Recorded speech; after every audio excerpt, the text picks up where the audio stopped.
Oke, saya mau share dulu dari awal ya, kita kayak review lagi.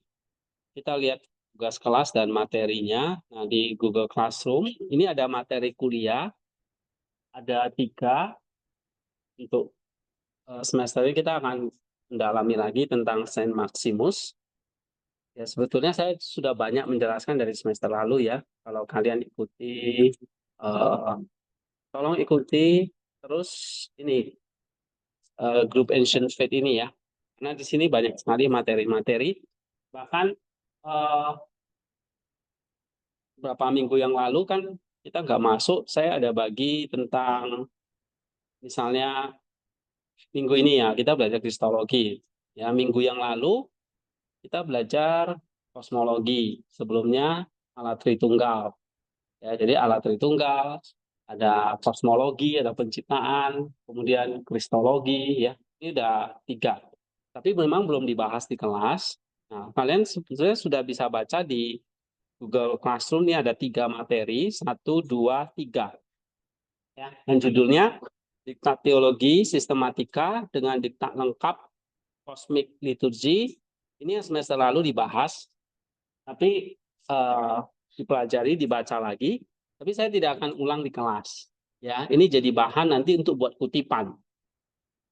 Sama yang terbaru ini, yang ini ya, bukunya yang judulnya nih Teologi Saint Maximus Sang Panglima, sebuah pengantar sistematis ya.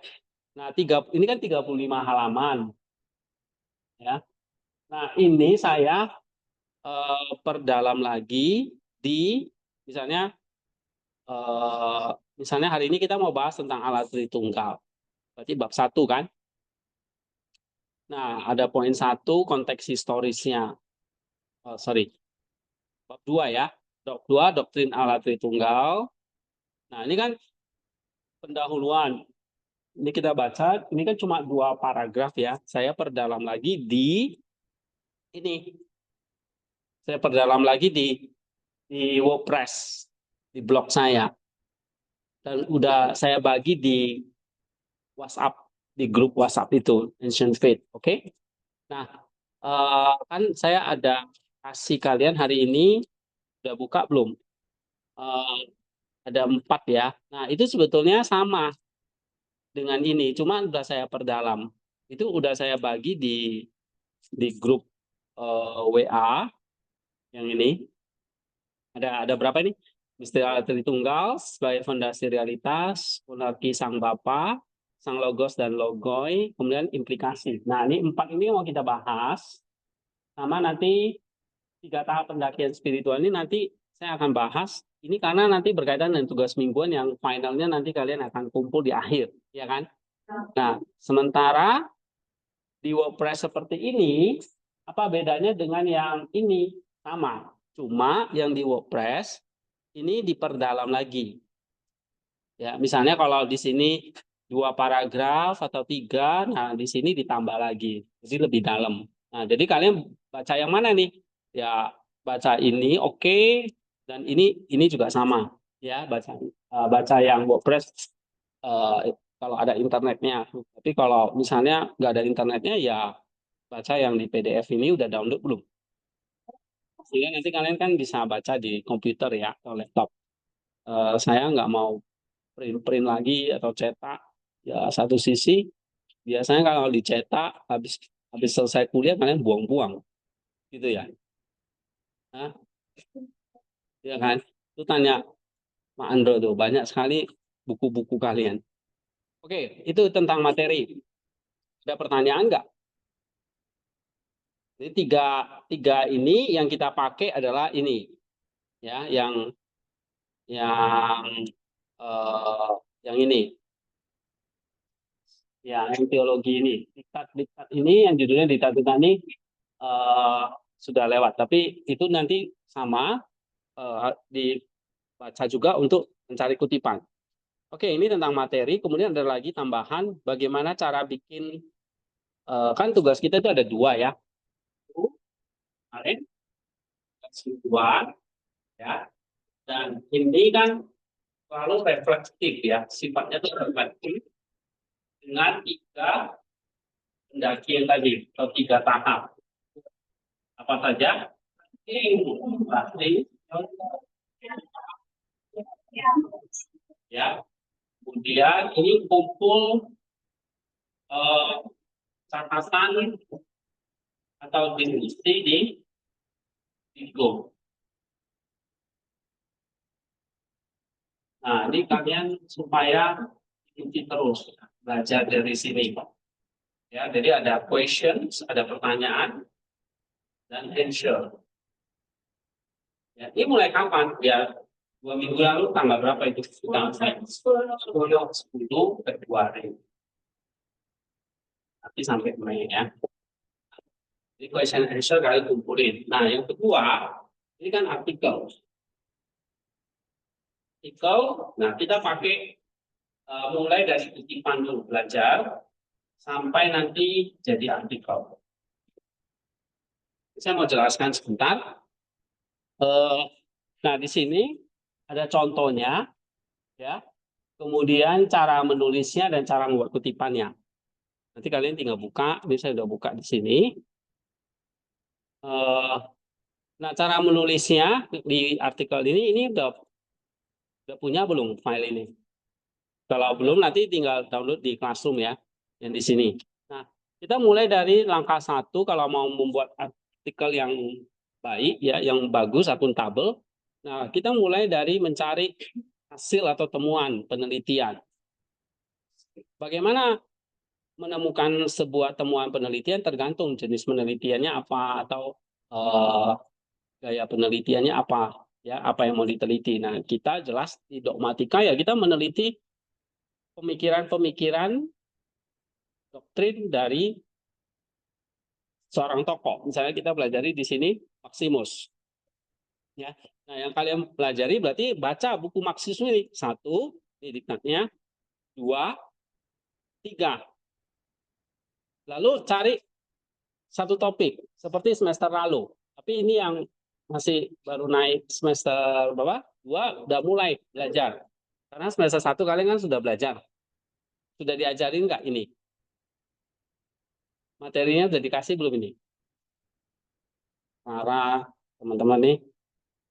Ini udah diajarin apa? Ya, udah. Yang ini, yang buku ini ada.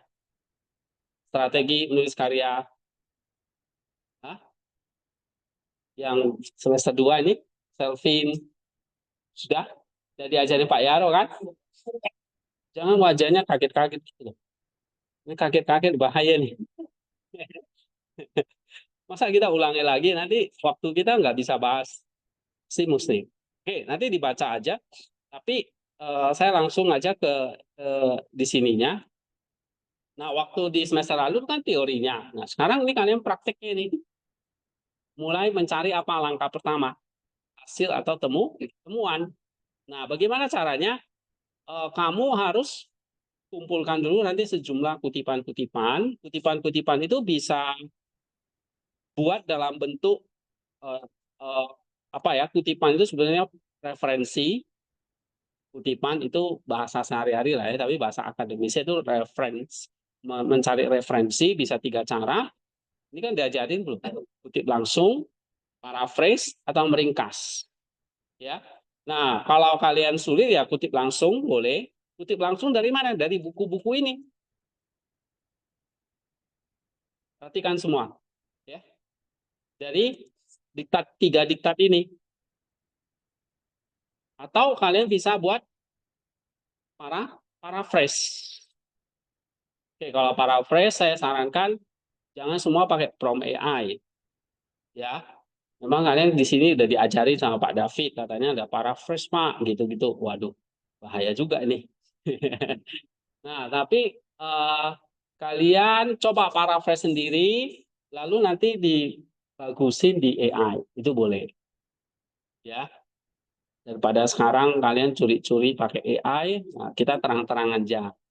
Oke, tapi tidak pakai AI semua. Kamu harus bisa nge-prompt dan bisa ngedit. Karena selalu ada istilah-istilah yang mungkin AI nggak bisa pahami. dari Maximus itu. Mungkin ya. Tapi ya diusahakan kalian paraphrase sendiri terus dibenerin kalimatnya, diedit lagi oleh AI. Nah, begitu. Oke. Kalau enggak ya kutip langsung dari kalimat-kalimat buku ini. Nah, itu lalu setelah itu nih ya. Ada satu buku lagi di sini yang saya kasih.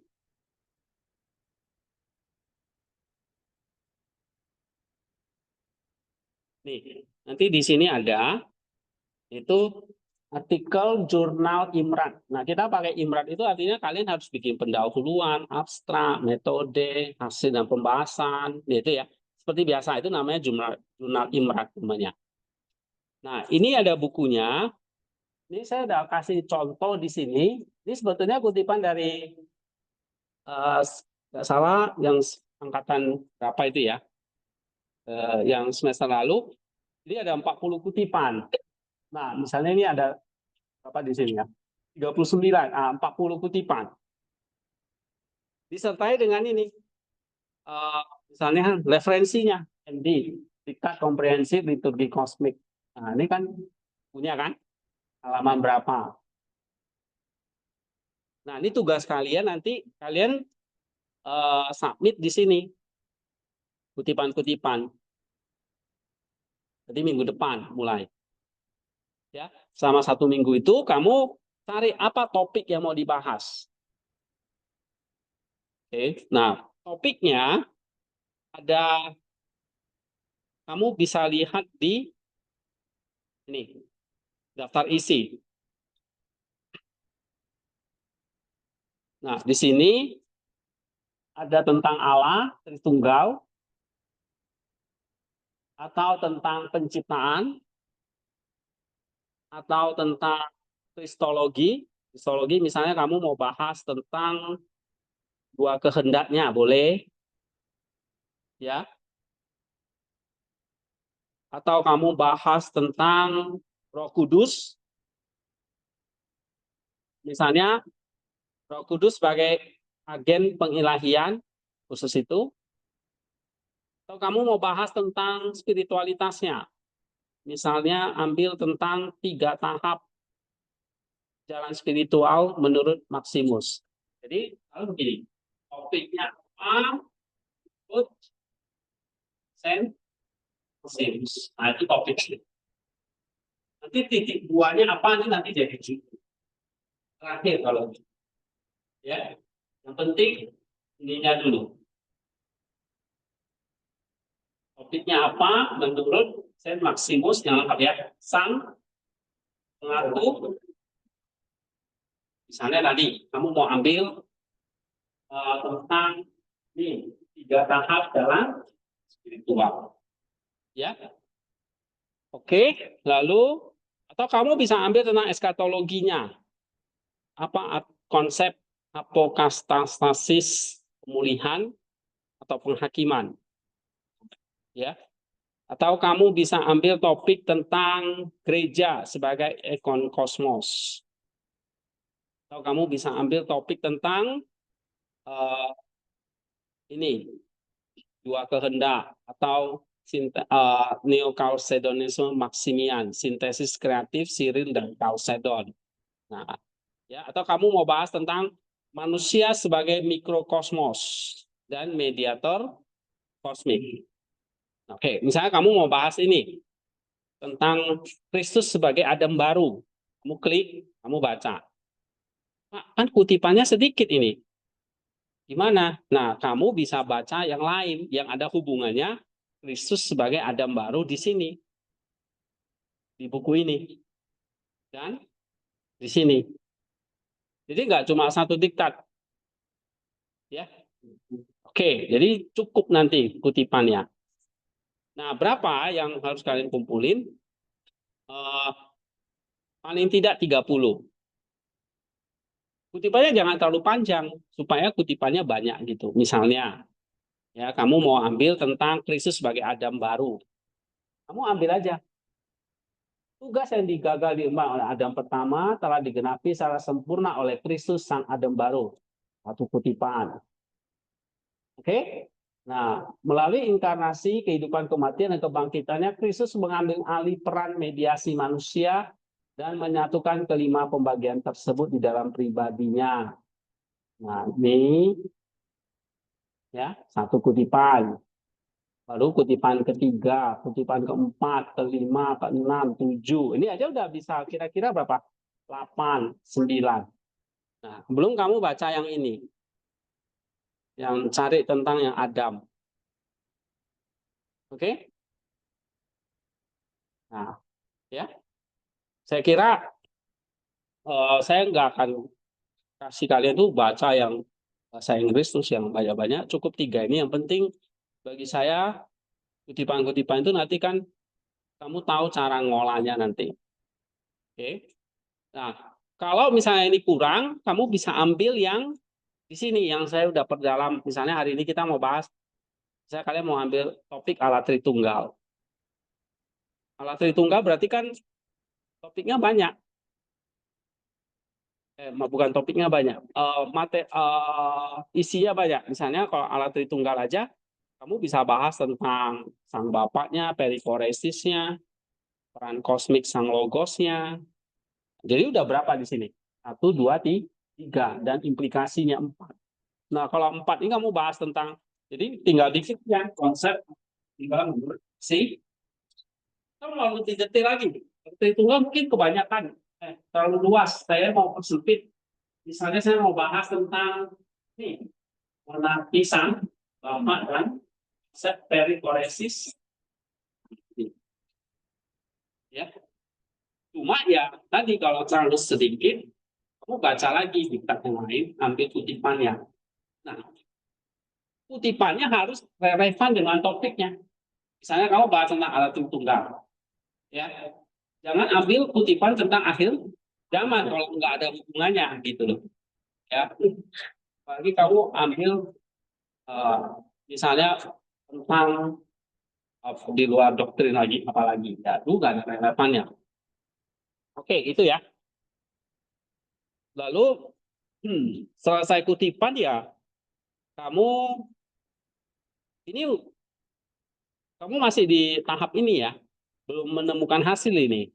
Kita masih ngerjain poin 1. Langkah kedua adalah minggu depannya kamu bikin kode dari setiap kutipan. Kode itu apa? Saya rasa udah dipelajari ya. Kamu tinggal pelajari ini. Metode penelitian, cara-cara untuk menghasilkan temuan. Kita pakai namanya analisis tematik.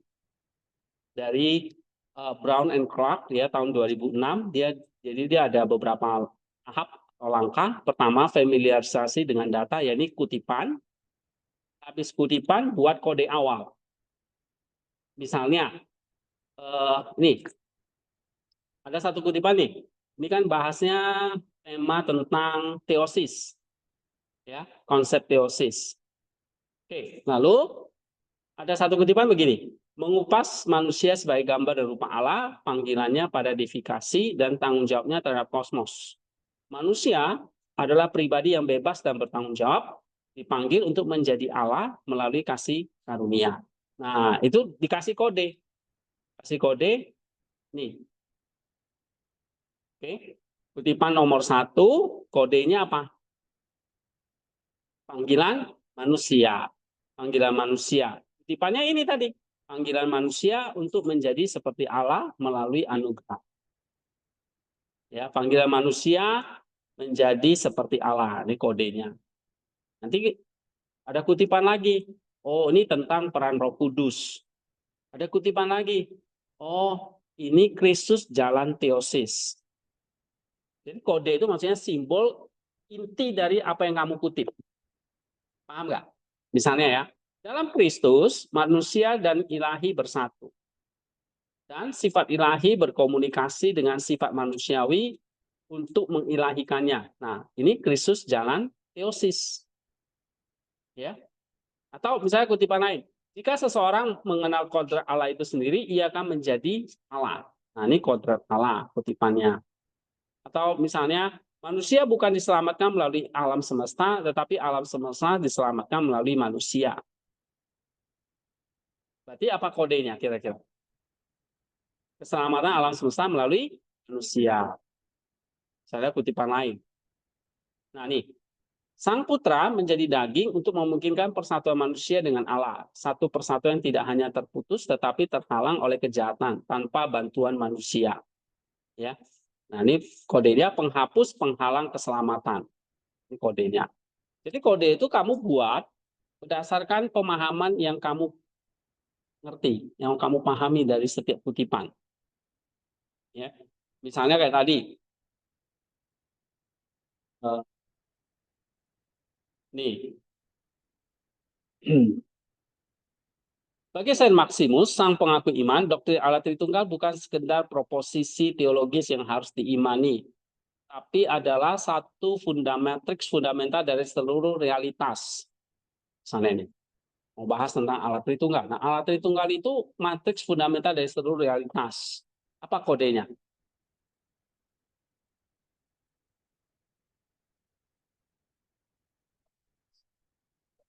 Iya, Allah Tritunggal itu dasar dari segala realitas. Gitu.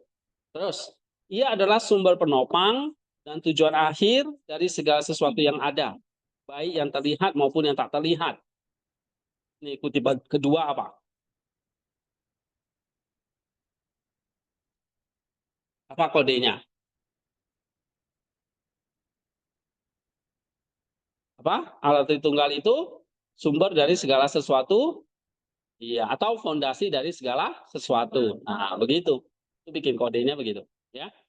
Lalu, setiap aspek pemikirannya mulai dari kosmologi, histologi, antropologi, hingga spiritualitas dan etika secara tak terpisahkan mengalir dan kembali kepada misteri satu Allah dalam tiga pribadi. Nah, ini apa kodenya? Misalnya kamu bilang Tritunggal itu sumber dari segala apa? Teologi, mau kosmologi, mau kristologi, antropologi itu kembali lagi kepada misteri Tritunggal. Nah, begitu ya cara bikin kodenya. Oke, paham?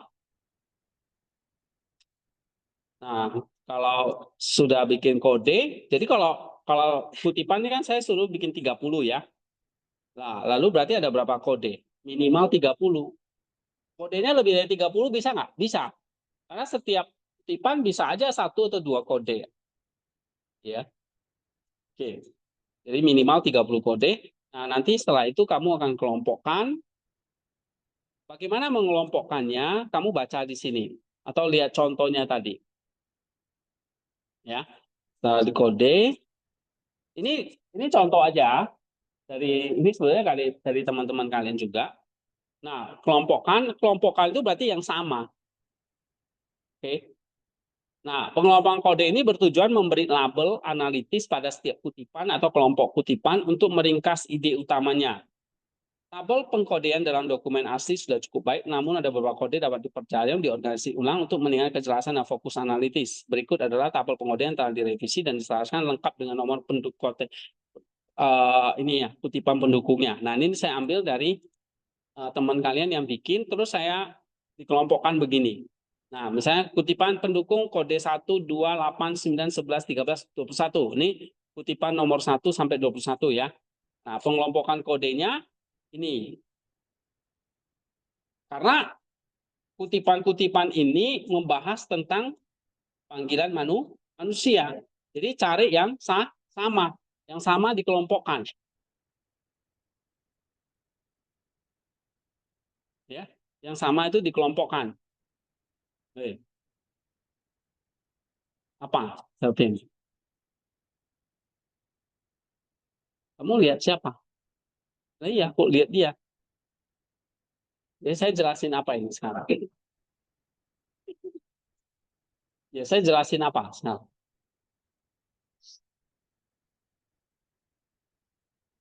Pengelompokan kode itu apa?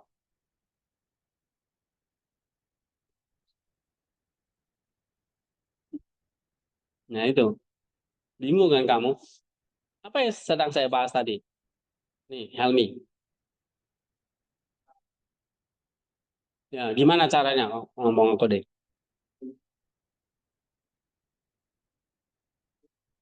Dikelompokkan, maksudnya gimana mengelompokkannya? Nih, mengelompokkan kode-kode yang serupa. Oke, misalnya nih contoh ya, ada kode tentang penyimpangan gerak dengan akar kode yang kedua akar dosa itu cinta diri. Sebetulnya penyimpangan gerak dengan akar dosa itu bisa digabung menjadi satu kode yang namanya hakikat dosa. Nah, gitu.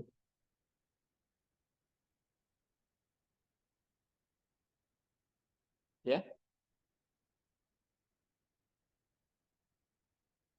Kan ada 30 kode nih.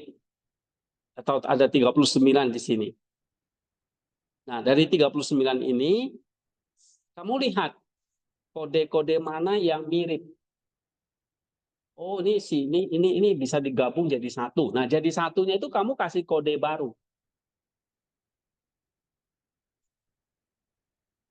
Misalnya, kutipan nomor 3, 20, 34. Kita baca ya. Kutipan nomor 3.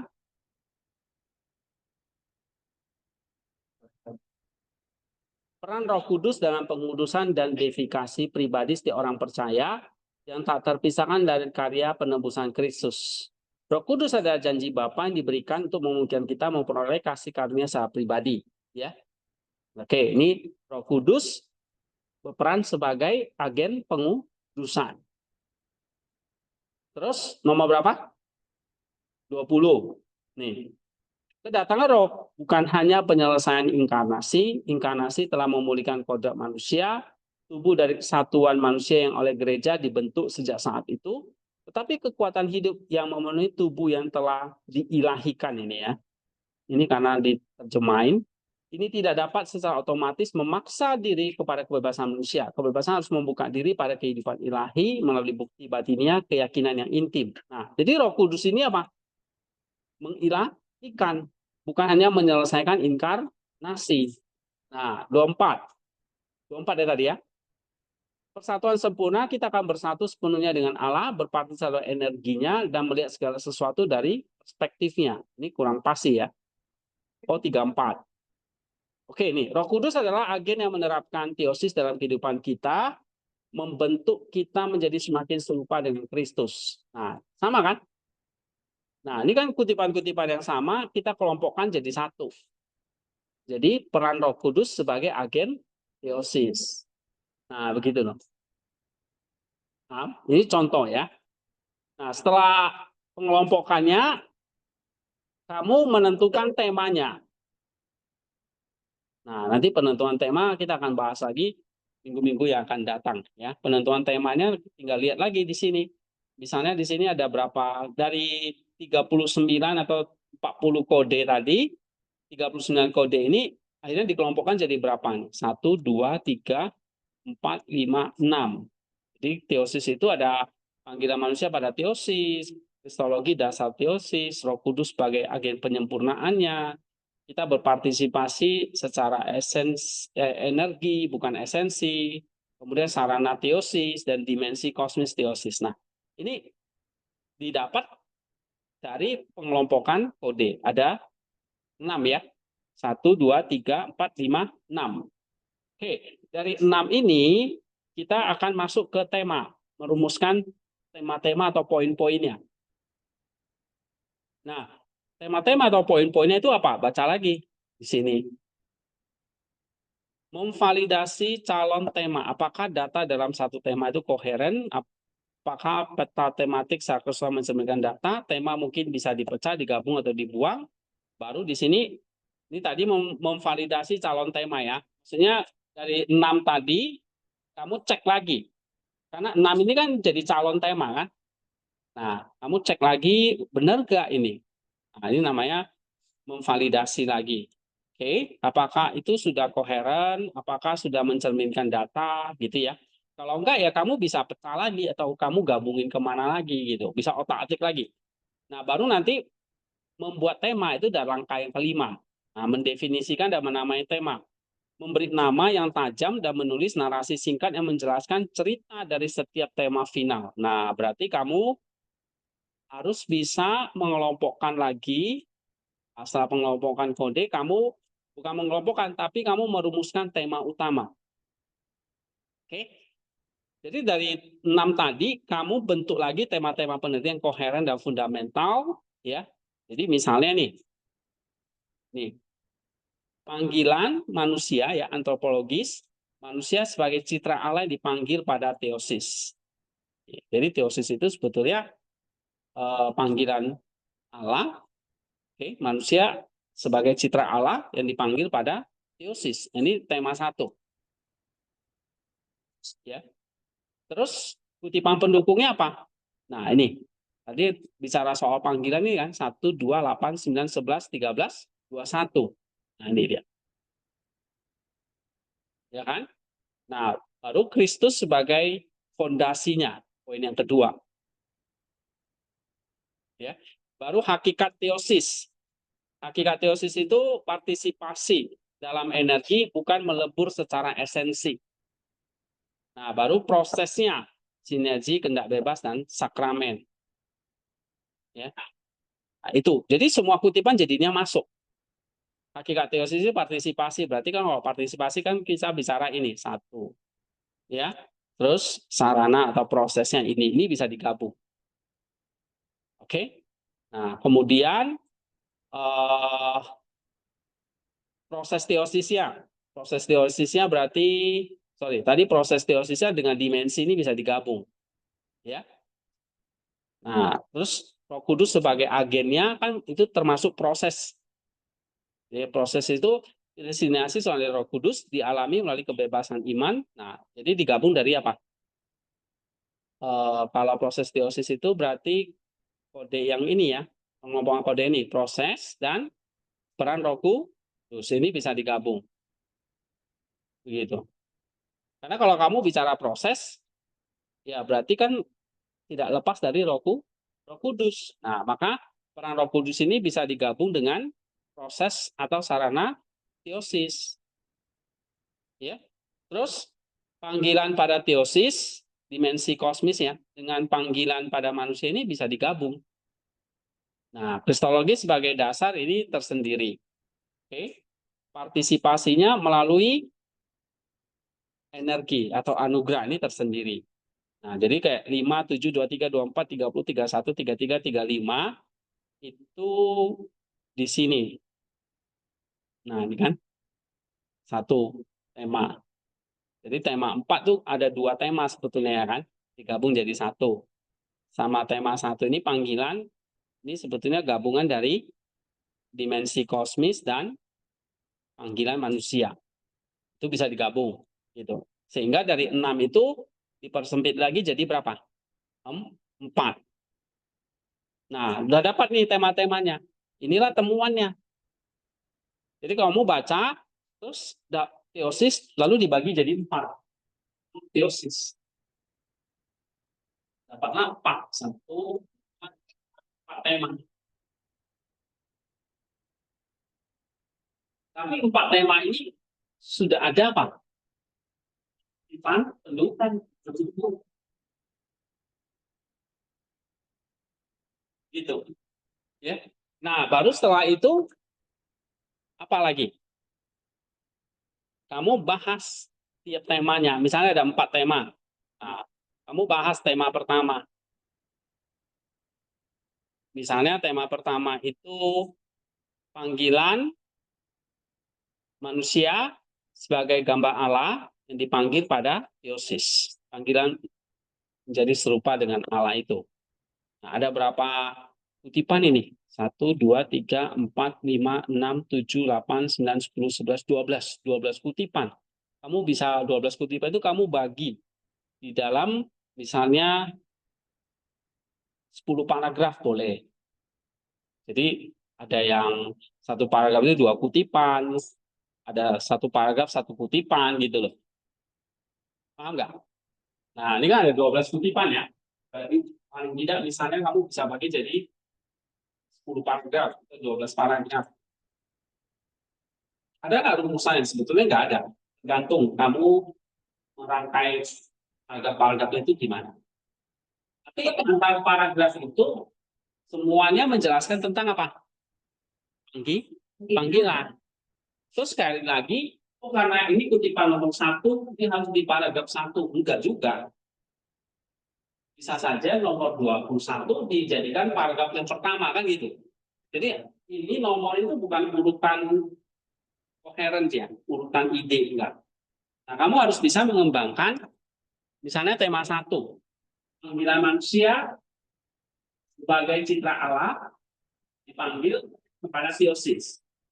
Pikir, paragraf 1 apa? Paragraf 2 apa? Paragraf 3 apa? Kamu sudah punya bayangan. Karena apa? Kamu baca dulu. Ini gambaran besarnya. Tema 1 itu gambaran besarnya begini.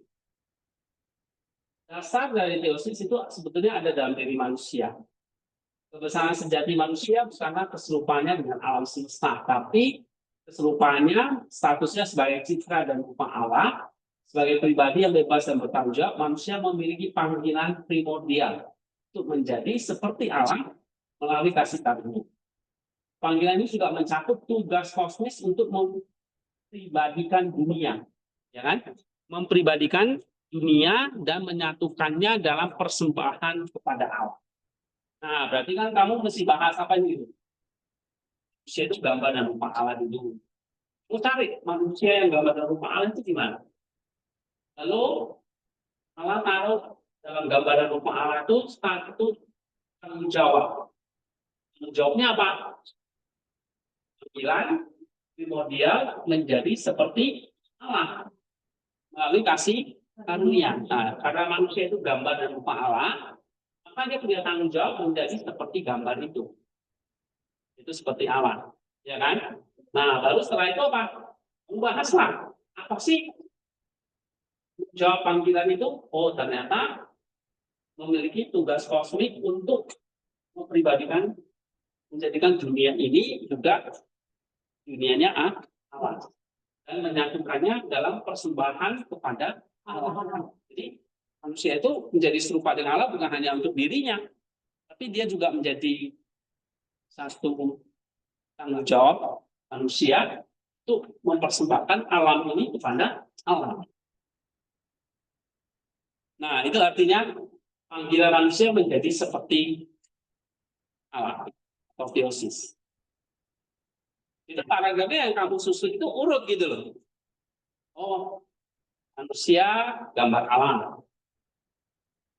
Dia gambar alam, berarti dia punya tanggung jawab menjadi serupa gambar itu. Apa tanggung jawabnya? Tadi tugas kosmik dan mempersembahkan alam pada kita. Begitu urutannya, ngerti? Ya. Tapi nanti ini kamu akan mengerti waktu kamu nanti sudah buat mengelompokkannya tadi. Nah, makanya tugas pertama adalah cari dulu, baca dulu kutipan-kutipannya itu dari diktat tadi. Misalnya ini, kamu bahas tentang alat Tritunggal. Nih, dari sini kamu udah nangkap alat Tritunggal dasar dari segala sesuatu, dari semua realitas yang ada, dari semua pelajaran teologi. Terus apa lagi? Baca lagi. Nanti waktu kamu bikin pembahasannya juga seperti itu, urut.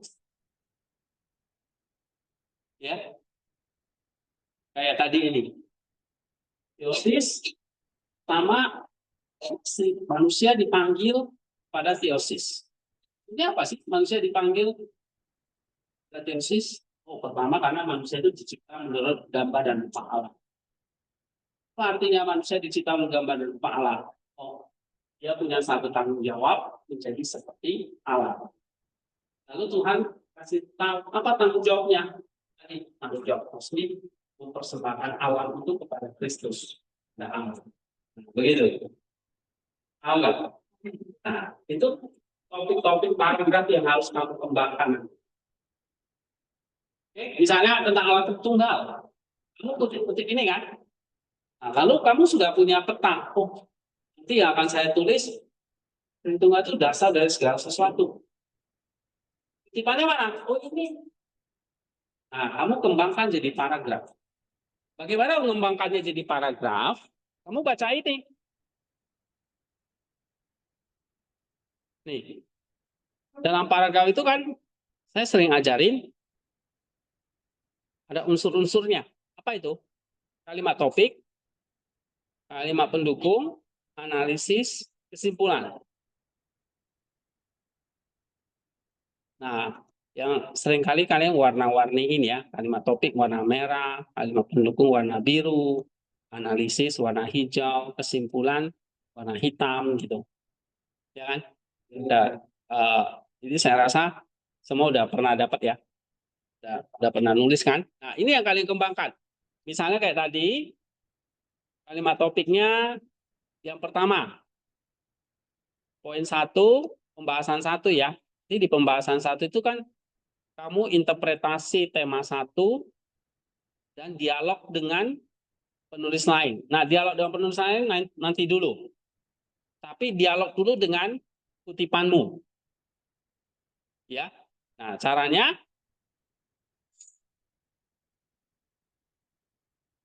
kamu bikin kalimat topiknya apa? Misalnya kalau ini tadi, berarti kalimat topik yang pertama apa? Yang ini tadi. Kalimat topik yang pertama apa? Manusia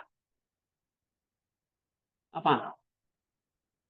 Kebesaran sejati manusia itu bukan jadi serupa dengan alam, tapi serupa dengan Kristus, yaitu manusia sebagai citra dan rupa Allah nih. Nah, berarti kan kalimat topik yang pertama apa? Kamu akan bahas tentang apa? Manusia dicipta serupa atau dicipta menurut gambar dan rupa Allah. Nah, ini. Ya kan? Nah, baru nanti kamu kasih apa kalimat pendukungnya dari kutipan itu. Kamu tinggal lihat di sini. Kutipan nomor 1 kan? Apakah nomor 13? Jadi ini urut nggak bisa berurut juga ya. Kamu tinggal cari kutipan pendukungnya. Misalnya, coba kutipan nomor 1. Nih. Manusia sebagai gambar dan rupa Allah punya panggilan kepada deifikasi dan punya tanggung jawab kepada kosmos. Manusia pribadi yang bebas bertanggung jawab dipanggil untuk menjadi seperti Allah melalui kasih karunia. Nah, kan ini kan kutipannya mendukung nggak? Mendukung. Nah, kamu tulis di situ. Kamu kutip ini. Lalu kamu kasih catatan kaki, oh, dari buku ini. Buku Ringkasan Teologi Dogmatik Lossky tahun 2025 halaman 1. Nah, gitu misalnya. Oke. Manusia dicipta menurut gambar dan rupa Allah. Nah, lalu setelah itu kamu kasih apa?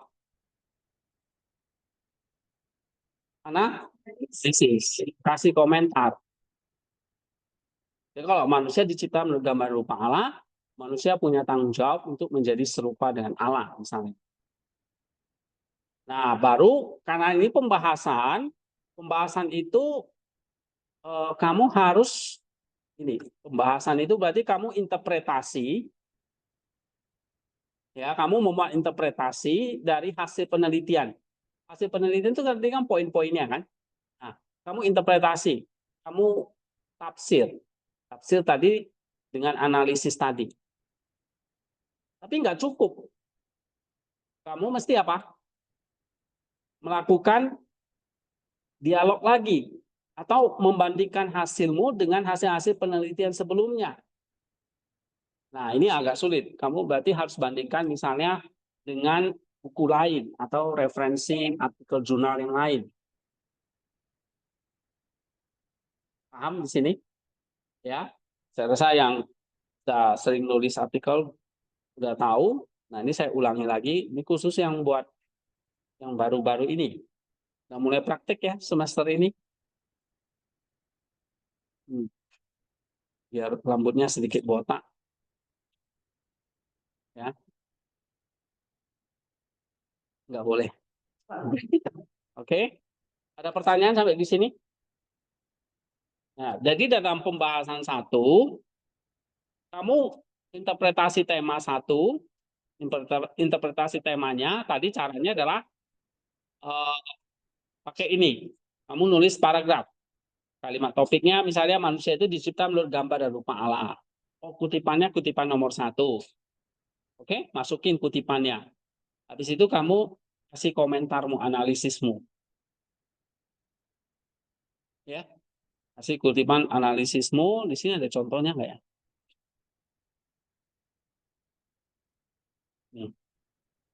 Oh, enggak ya, saya nggak kasih contohnya. Tapi ada di teman-teman ya, misalnya ini ya.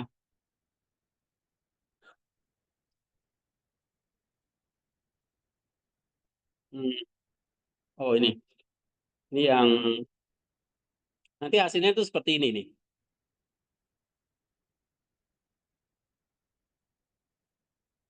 Misalnya yang punya Happy ini ya. Jadi dia pertama buat seperti ini kutipan. Ada berapa ini? 32. Lalu dia bikin kode. Lalu dia buat kelompok kode. Terus dia buat tema. Ya. Dari tema ini dapatlah hasil-hasilnya. Ada 5 tema atau 5 poin. Oke. Nah, terus nanti saya revisi. Nih, saya revisi nanti ini perbaikan dari saya. Nah, saya cuma mempertajam aja istilah-istilah kodenya. Nah, ini fondasinya, pembedaan kehendak, Kristus tanpa kehendak gnomik, soteriologi kehendak. Oke, ini temanya diperbaiki. Nanti saya perbaiki. Setelah itu menulis. Nah, ini menulis pembahasan itu seperti ini. Misalnya kan tadi temanya kan bahas tentang apa? Kehendak alami dan kehendak gnomik di dalam Kristus, ya kan? Jadi dalam Kristus itu punya dalam kristologi, bukan dalam Kristus ya, dalam kristologi bahasnya kehendak alami dan kehendak gnomik. Nanti kalian belajar di kelas ya. Kehendak alami itu apa? Kehendak gnomik itu apa? Lalu ada fondasi dioteletisme, dua kehendak dalam satu pribadi Kristus. Ini tema yang pertama, poin 1. Temanya dua kehendak Kristus dalam kesatuan ilahi manusiawi. Nah, terus dia kutip. Oke? Nah, setelah dia kutip, dia kasih pandangannya yang warna hitam. Terus kutip lagi, interaksi dengan buku lain. Ya, kasih komentar, analisis. Ini kalimatmu ya, kalau warna hitam ini. Lalu kasih penutupnya, kesimpulannya.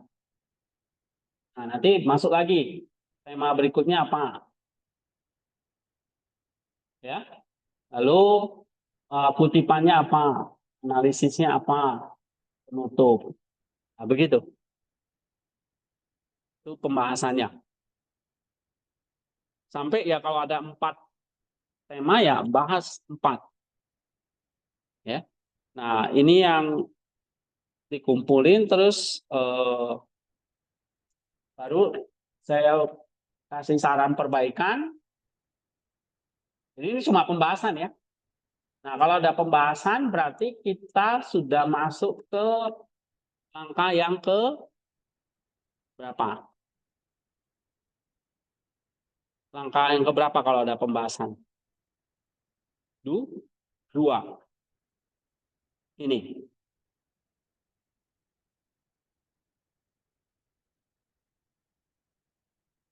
Nah, jadi poin 1 kan tadi tema-temanya, hasilnya ya kan. Baru yang kedua apa? Berikan arti temuan tersebut. Bahas secara mendalam dan komparasikan dengan temuan-temuan periset sebelumnya. Berarti ini kamu lagi bahas apa ini? Pembahasan. Nah, pembahasan itu kan kalau ada 4 tema ya saya kasih di sini pembahasan 1, 2, 3, 4. Ini selama 4 minggu nih. Oke? Jadi setiap minggu 1 tema ini selesai. Nah, terus nanti kesimpulan. Loh, Pak, kok langsung ke kesimpulan? Ya, ya, sesuai langkah ini tadi. Baru yang ketiga, simpulkan. Nah, kesimpulan itu apa? Kamu baca ini isinya. Kesimpulan itu adalah berisi ringkasan hasil penelitian atau temuan penelitian yang berkorelasi dengan tujuan penelitian. Oke? Kemudian, nyatakan poin utama dari diskusi. Sebuah kesimpulan umumnya diakhiri dengan satu pernyataan tentang bagaimana karya penelitian berkontribusi pada bidang studi secara keseluruhan. Jadi kesimpulan yang baik itu dalam bentuk paragraf, ya, menjawab tujuan penelitian. Oke, nanti saya kasih contoh artikelnya. Misalnya nanti saya kasih contoh ya, artikel dari misalnya mahasiswa yang mereka udah nulis seperti ini. Kan pembahasan ya, pembahasan.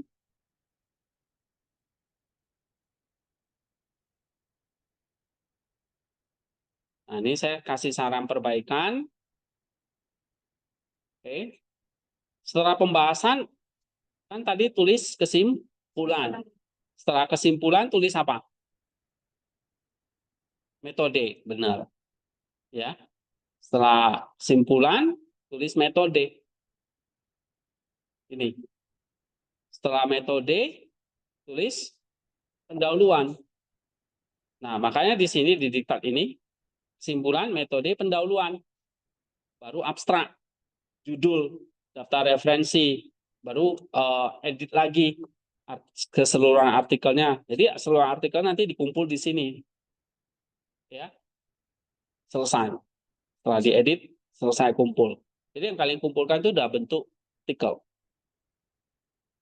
Nah, berarti udah ikuti langkah-langkah ini. Gitu. Kemudian, ini contohnya dari temanmu. Nah, hasilnya, ini artikelnya. Karena kan tadi kan di sini ada diperbaiki ya. Diperbaikinya fondasi. Tadi yang pertama kan dia suruh dia poinnya nih. Fondasi dialektisme.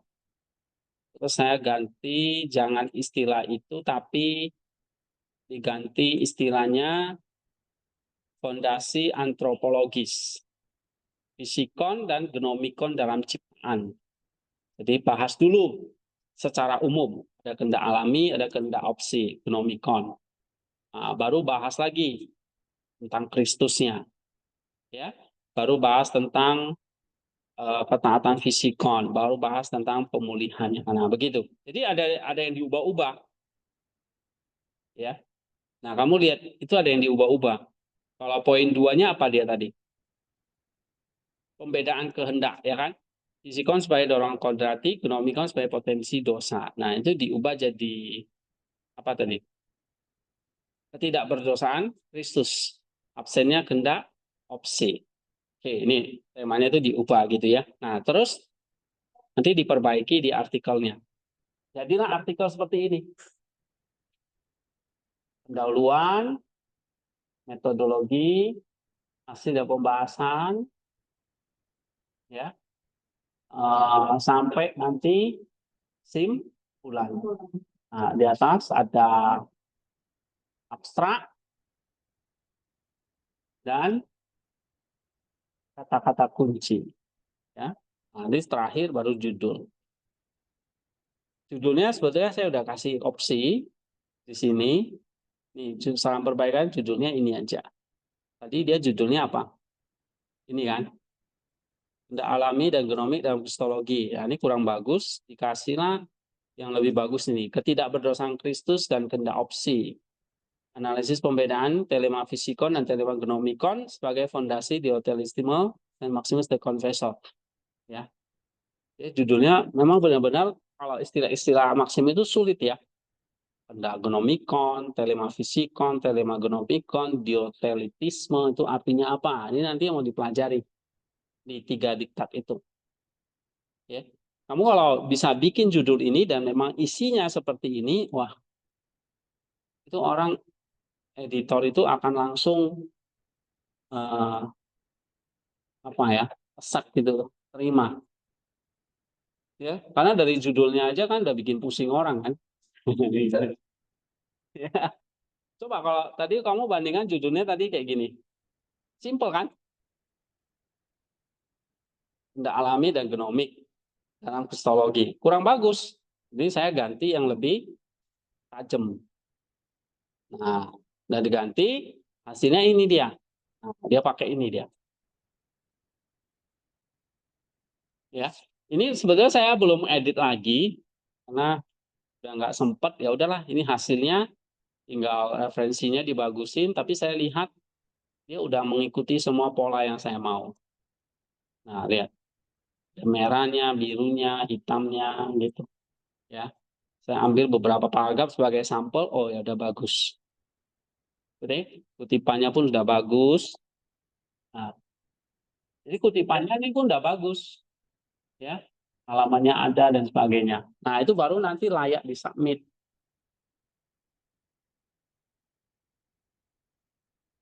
Siapa yang udah dapat template di sini untuk dogmatika? Nah, itu.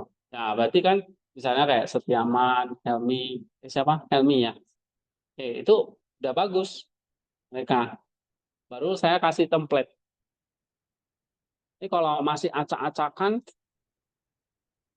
ketiknya salah-salah ya jangan. Ya. Kemudian sekarang pastikan referensi-referensi ini ya ada ya. Jangan pakai AI gitu. Bahaya. Nanti kita bisa dicap ya. Ya itu AI gitu. Nah, saya udah cek, oh ini udah oke gitu. Ya. Nah, ini yang finalnya yang saya mau nanti dikumpulkan di abstrak judul ini. Oke. Itu juga yang ambil teologi PB sama. Materinya apa? Ya baca Chrysostomos itu. Nanti sampai akhir sama ya. Kutip, penentuan tema, pengelompokan kode, kode setiap kutipan, kelompok kode, cari tema, pembahasan 1, 2, 3, 4, kesimpulan, metode penelitian, pendahuluan, artikel final. Ya. Artikel final itu berarti sudah termasuk kasih judul dan sebagainya. Ini lupa ya.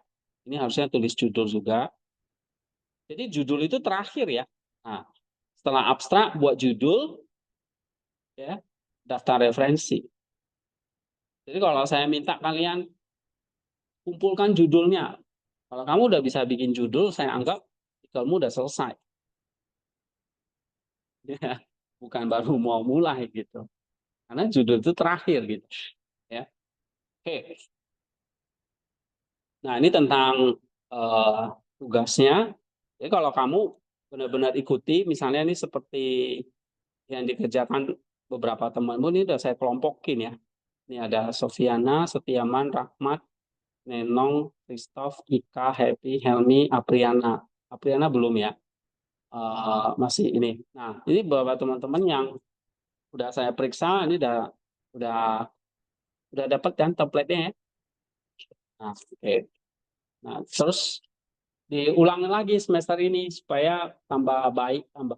Jadi tulisanmu, misalnya ya, Sofiana, tulisanmu tuh harus lebih bagus dari yang ini. Kamu apa judulnya ini kan, misalnya semester ini harus lebih bagus dari yang ini, gitu. Ya, topiknya sama lagi. Bukan topiknya sama, tapi secara garis besar belajar lagi tentang Maximus sama, ya kan? Tapi ya jangan ambil topik yang ini lagi. Misalnya kan kamu bahas tentang dosa, ya kan? Sebagai penyimpangan gerak. Nah, kamu bahas yang lain. Oke, ada pertanyaan? Nah, semester 2 mulai coba. Ya, kayak Neti, Clara, oke, harus bisa. Kalau belajar sama saya harus bisa. Kadang nggak bisa. Ya, nih, Despita, Margareta, siapa lagi ya? Kevin, mana lagi anaknya? Apa? Oh, Nandi ini ya, baru masuk. Terus Nah, ini yang baru pulang praktek, refresh lagi siapa ini? Artin, masih ingat ya? Damica, Sonia, Depi, terus siapa lagi? Hermawan ya.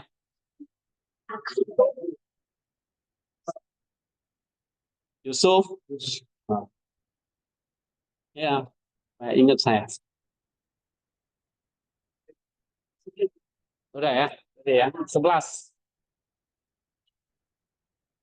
Ya, ini saya belum koreksi semua yang dogmatika, nanti saya lihat. Tapi beberapa saya udah lihat, saya rasa oke. Ya, ini karena waktunya kita udah masuk. Nah, makanya kalau kalian nggak submit ya, ini tugas yang lain lagi udah menanti. Kalau Ya, misalnya kami buat artikel, nah, misalnya kami ambil ini referensi di versi itu bagaimana? pakai ini kan. Kan harusnya di Mendeley itu ada aturannya. Ya, ya nggak apa-apa, masukin aja. Itunya. Kan diakses tanggal berapa, websitenya apa gitu ya. Pakai bantuan AI aja. Misalnya ketik aja bagaimana membuat referensi link ini. Saya copy link WordPress saya ya dengan model Turabian. Kan kita pakai Turabian kan. Nah udah nanti AI itu akan kasih tahu oh ini tinggal copy. Gak ada yang sulit kok sekarang. Yang sulit itu kalau udah males gitu loh. Oke, ada pertanyaan lagi? Cuma waktu kamu baca kutipan, ya kamu baca, jangan suruh AI yang baca. Ya, nanti tuliskan 30 kutipan tentang, aduh, saya kasih promnya lagi. Ya kan? Ini bahaya nih udah diajarin AI kalian sama Pak David. Ya, tuliskan 30 kutipan tentang teosis dari diktat ini. Bisa nggak di AI kan gitu? Bisa. Muncul nggak? Muncul. Tapi ya kalian memang muncul hasilnya ada. Kalau kamu baca nggak apa-apa gitu loh. Tapi ya kamu harus edit gitu. Ya. Atau kamu bikin dulu kutipan-kutipan kamu tulis. Kamu kata-katanya nggak bagus ya.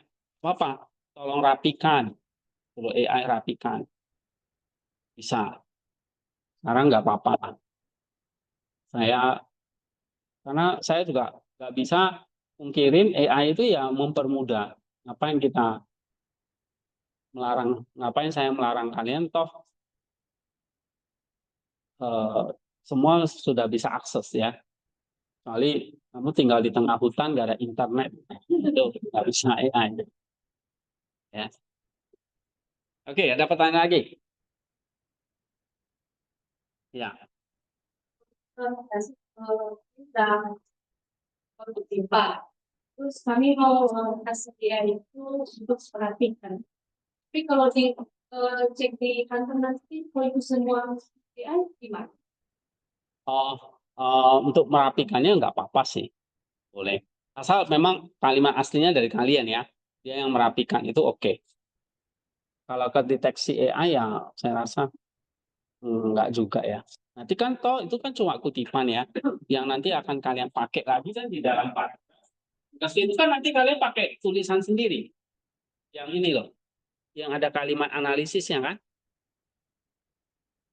Nah ini saya agak ragu yang kayak selfie gitu-gitu ngerti nggak? Ah, jaga pos aja kamu. Ini ngerti nggak kamu? Ah, ngerti jaga pos aja. Oh, sana pakai helm jadi tukang. Nah, ini ngerti. Karena misalnya kutipannya kan banyak pendukungnya, seperti detailsnya pakai AI. Kan analisisnya makku sendiri gitu. Ya, saya kesimpulan kalimatku sendiri. Kalimat topik kan kamu yang bikin. Gitu. Oke, misalnya kamu udah tulis nih paragrafnya, kamu merasa masih kurang bagus. Udah kamu coba rapikan. Tapi kamu kasih promptnya rapikan, jangan diubah, nanti nama AI diubah lagi semua. Kamu suruh dia rapikan saja, isinya jangan diubah, idenya jangan diubah, tapi merapikan kalimatnya, ya kan? Kalimatnya kamu seringkali salah ketik. Misalnya di sekolah, kamu tulisnya sambung di sekolah, padahal harusnya pisah, ya kan? Merah, kamu tulisnya merah, tidak ada hanya, gitu kan? Harusnya huruf kecil, kamu kasih huruf besar. Itu sering sekali terjadi kan? Kamu suruh AI rapikan, bisa salah. Enak kan? AI sekarang. Apa? Ridwan? Senyum-senyum. Udah ya? Oke, sekarang kita lanjut. Ini yang tingkat 1 nggak ada pertanyaan? Neti? Apalagi itu? Francisca? Nah, mulai pikirkan apa topiknya nih. Cari topiknya dulu. Nggak boleh asal kutip. Kamu harus cari apa topiknya. Nah, untuk dapat topik apa yang menarik, ya kamu mesti baca dulu. Oh, kayaknya tentang alat Tritunggal itu menarik nih. Kalau ada topik yang sama bagaimana? Nggak apa-apa. Jadi misalnya kan 30 orang harus beda, ya nggak juga. Ada yang sama nggak apa-apa. Bahkan mungkin ada kutipannya sama, karena bukunya sama kan. Nggak apa-apa. Gitu. Ya, karena kalau beda semua, pusing juga saya periksanya. Ya. Tapi yang penting, ini bukunya sebetulnya nggak terlalu sulit ya. Maksudnya nggak, ini kan bahasa Indonesia saya rasa pelan-pelan dibaca, ini kalimat-kalimat yang padat. Saya kasih kalian memang ini doktrin-doktrin yang penting, inti-intinya. Nah, penjabaran secara detail itu ya, kalau kamu rajin bertanya sebetulnya di grup. Nah, itu elaborasinya itu akan lebih kaya. Ya. Kalau kamu banyak bertanya, ya akan lebih dalam gitu. Tapi yang saya kasih di diktat ini, diktat seperti ini misalnya bahas alat Tritunggal, ini cuma 2-3 halaman, karena itu inti-intinya saja yang saya kasih. Ya, kalau kamu mau khusus bahas alat Tritunggal itu bisa ratusan halaman.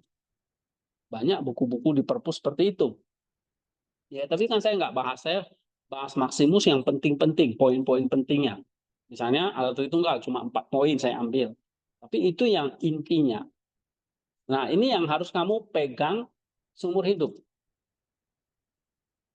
Ya, supaya kamu ketika berhadapan dengan orang yang menentang alat Tritunggal, atau kamu menemui ajaran yang beda dengan kamu, nah, kamu tahu cara memegang yang benar bagaimana.